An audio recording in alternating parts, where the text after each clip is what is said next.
Good morning, Shemstars. Welcome to class. Hope you all are fine.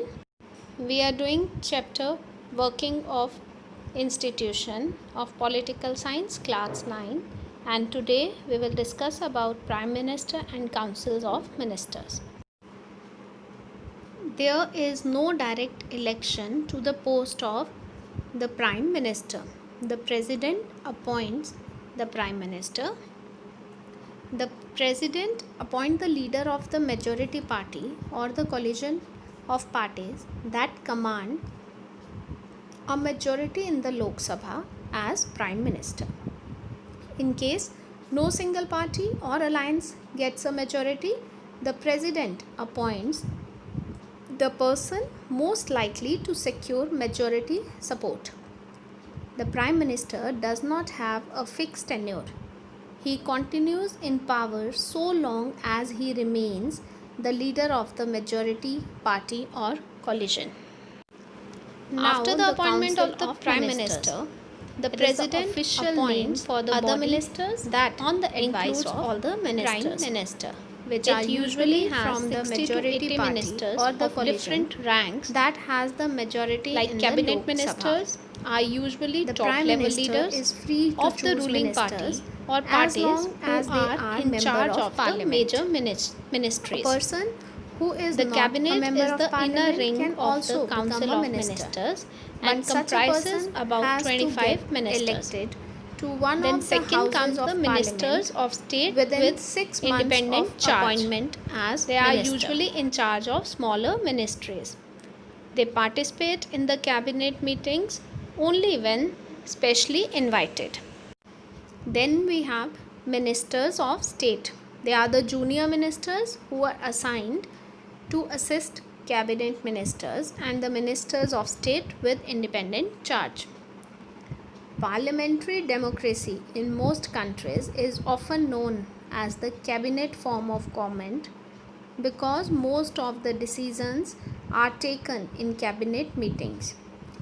Every ministry has secretaries who are civil servants.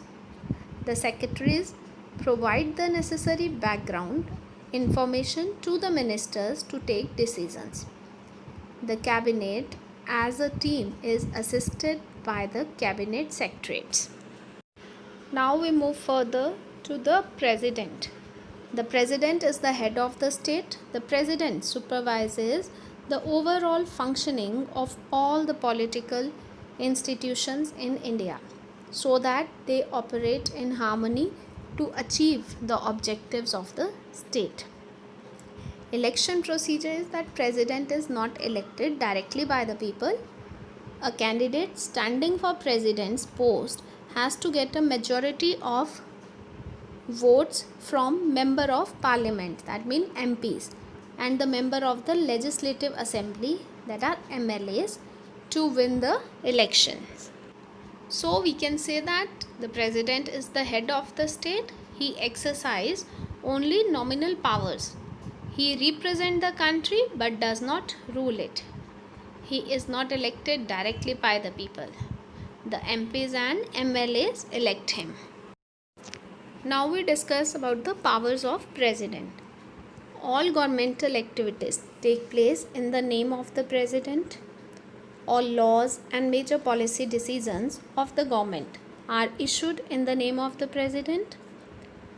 All major appointments are made in the name of the president, which include the appointment of the Chief Justice of India, the judges of the Supreme Court and the High Courts of the state, the governor of the states, the election commissioner, ambassador to other countries, etc. All international treaties and agreements are made in the name of the president. The president is the supreme commander of the defense forces of India. He exercises all these power only on the advice of the Council of Ministers. The president can only appoint the prime minister by his or her own will. Next institution is the judiciary. All the courts at different levels in a country put together are called the judiciary. The Indian judiciary consists of a Supreme Court for the entire nation, high courts in the states, district courts, and the courts at the local level. India has an integrated judiciary, which means the Supreme Court controls the judicial administration in the country.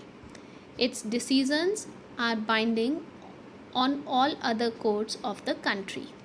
It can take up any dispute between citizens of the country, between citizens and government, between two or more state government, between government at the union and state level. Independence of the judiciary means that it is not under the control of the legislature or the executive. The judges do not act on the direction of the government or according to the wishes of the party in power. Next, we talk about the appointment of the judges. The Supreme Court consists of one Chief Justice and 25 other judges.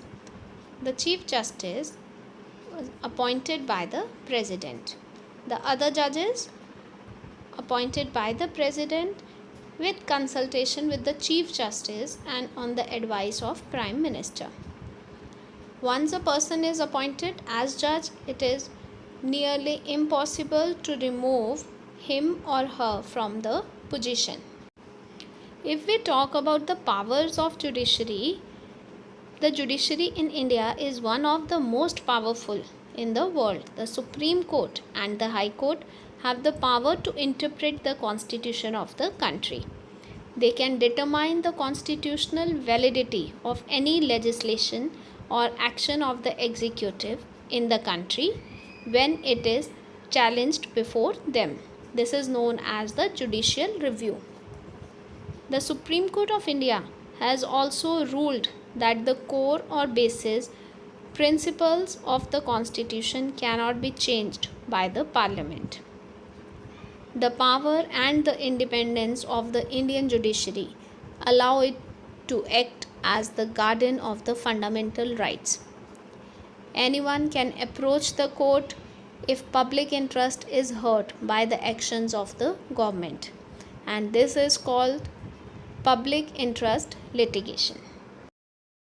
Thank you, Shamstars. That's all for today. You can drop your queries on the Google Classroom. Take care.